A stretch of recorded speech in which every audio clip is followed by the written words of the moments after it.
Bonjour à toutes et à tous et bienvenue sur la chaîne Terre d'équilibre. Je suis Jean-Christophe, naturopathe spécialisé dans les troubles digestifs et praticien en kinésiologie SEA. Alors aujourd'hui, on va parler d'un sujet vraiment fascinant, c'est la relation entre le cerveau et les émotions et notamment notre intestin. Vous avez peut-être déjà entendu dire que notre ventre est le deuxième cerveau, mais savez-vous à quel point ces deux organes communiquent en permanence?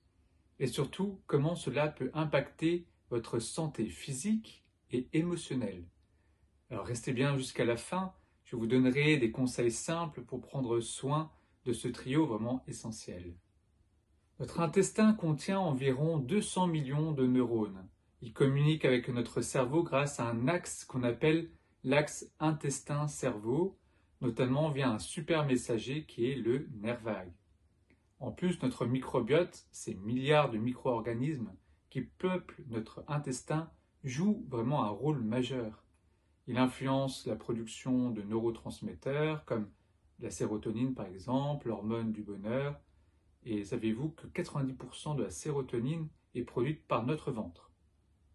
C'est donc un déséquilibre intestinal qui peut avoir un impact direct sur notre humeur, notre sommeil et notre équilibre.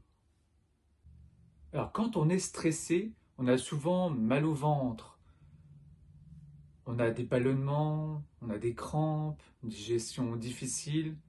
Alors c'est une réponse directe du corps. Le stress active le système nerveux sympathique, ralentit la digestion. À l'inverse, un intestin déséquilibré, enflammé ou fatigué par une mauvaise alimentation peut entraîner de l'irritabilité, de l'anxiété, voire des syndromes dépressifs. En fait, c'est un cercle vicieux. Un cercle où émotion, intestin, cerveau, ça fait tout un tour, d'où l'importance de prendre soin de ses émotions et de son ventre. Alors, que faire concrètement? Voici quelques pistes faciles à intégrer dans votre quotidien.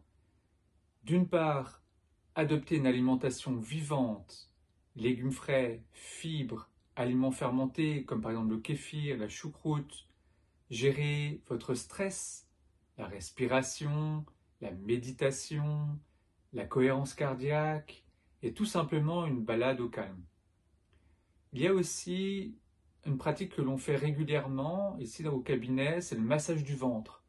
En médecine chinoise, on agit sur les méridiens digestifs, notamment ceux de la rate et du foie, pour équilibrer les émotions et relancer vraiment les énergies. En naturopathie, on fait exactement la même chose.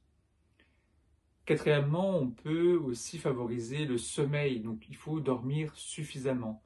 Le repos permet la régénération du microbiote et vraiment de l'équilibre émotionnel.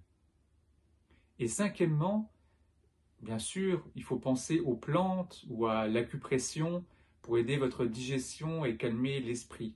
Je vous en parlerai un peu plus dans une autre vidéo. Donc vous l'aurez compris, prendre soin de son ventre, c'est aussi prendre soin de sa tête, de ses émotions. Le cerveau, les émotions et les intestins sont intimement liés et chaque petit geste pour l'un va soutenir bien sûr les autres.